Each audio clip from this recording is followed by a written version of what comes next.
ثانيه واحده كده تعرف ان التفكير الكتير ممكن يضيع لك فرص كتير جدا قدامك. ما تيجي نشوف.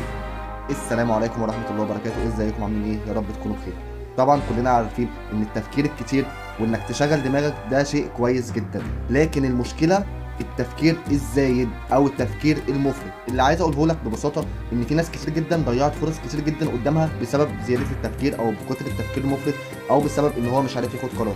ويمكن اكون انا واحد من الناس دي، ضيعت فرص كتير جدا كانت قدامي، يمكن لو كنت كملت فيها كان زماني وصلت لحته تانيه دلوقتي. اللي لازم تعرفه ان افضل قرار مش لازم يكون قرار كامل، لكن اسوأ قرار انك انت ما تقررش اصلا. وهنا انت لازم تاخد القرار بنفسك، حتى لو مش احسن حاجه او حتى لو مش زي ما انت متخيل.